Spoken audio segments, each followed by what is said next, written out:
What's good, everybody? It's your boy, Dr. Stroh. It's 1987 Chevy Caprice.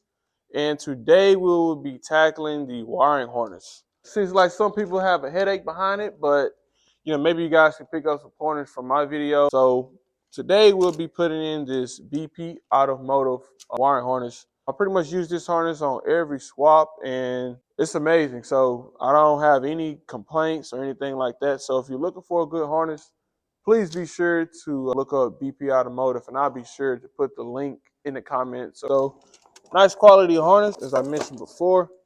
So everything is pretty much labeled as far as where to go, as far as what bank. You know, it's got a bank 1 or bank 2. So if the camera will focus, this is bank 2 for the core packs.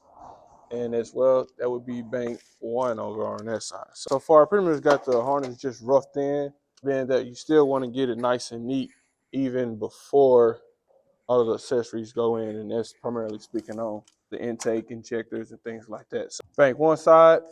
All right, so one key thing I do want to share is when you install these harnesses, please make sure that you install the ground on the rear of the driver's side head. So as nice as pretty as this engine is, it's easy to forget to clean the back of that head off to have a good grounding contact.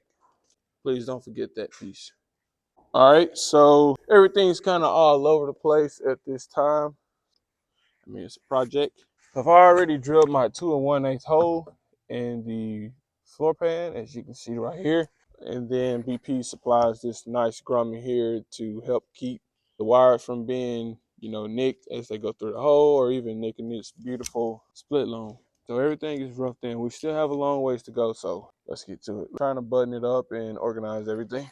All right, so our grommet is installed, which is here. Clean, flush. I like it, looks good. So what we do is make sure our lines are, not lines, but our harness is routed nice and neat. So we go this way, then go up. So our primary goal is to put the ECM in this location here. If I can get it open. So the ECM will sit in this area, and I will go grab it just so we can have the visual image of how it will be placed. All right. So this is the visual image how it will be placed. I already test fitted the ECM connectors for this placement right here. So you got to make sure everything fits before we start cutting and putting things in the place where we would like it. So crazy thing is, this area here is pretty much already cut out, so it kind of helped me. I didn't have to ask for permission to cut it. It was already cut, so that's less of my worries. But I think I'm going to have to go a little bit more this direction because it's hitting, I believe, this vacuum accumulator, actuator, whatever it's called, it's hitting there. So it'll sit here, just like so. This gap over here will be shortened, so you need to shift the ECM all the way to the left. So as the connectors come up, they should fold just like that, this is the red and blue connectors. This ECM is for blue and green, so this ECM can't be used. But besides that, the harness will come up this way, and they'll land each connection coming to the left side. So that's how it will be. So at this time, I do not have the stand to mount the actual ECM up and mount it in this place. As I said, we'll get on Amazon and we'll find that stand. We'll get it ordered and get it put in, and we'll start tidying up everything on this side. But at this time, that would be where the ECM would be located. All right, so I know I'm going to regret this later. So right now, what I'm showing you is LS2 stock intake manifold with I believe this is an 18 performance 92 millimeter throttle body. I think these throttle bodies average around like 200, 250 maybe, if that much. It's not crazy expensive.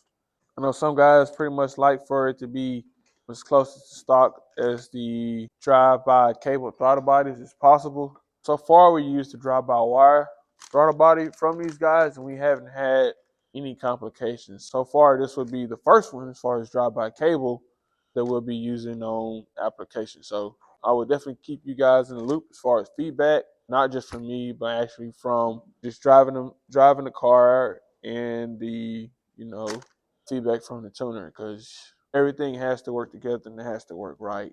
It just look good, but that don't mean it functions correctly. So I'll go ahead and slap it on there. I think I already have pictures of the injector number, because we need to make sure the tune is set up for the right injector, especially for the pounds, and actually for understanding that we got the right injector to match what the ECM is calling out for. So I think I already got that picture, but if you guys don't know where to find it, it is actually on the backside of this injector. It's probably the same for all of them, but speaking on this one, it's on the backside. So if you don't know where to inject your how, look at the back of it, take a picture of it, type those numbers into Google, and you should have some good information as far as what injectors you have. So right now, I'll go ahead and put this on here just so I can start feeling everything again. I may have to take it back off. Make sure it still got the gaskets. Yep, it's got the gaskets. Some might not even know. This is a Gen 3 plus engine, so the ports are cathedral on this one. So the LS2 had cathedral ports for the intake port, so perfect match, low profile, keep the engine bay pretty clean. It's most effective if you got a car, so it helps you keep everything low. Nothing wrong with the truck intake, but this looks so much better and kind of better feel for this car, so that's that. So I think I need to put the intake bolts in and we can get trucking along and start plugging the injectors up.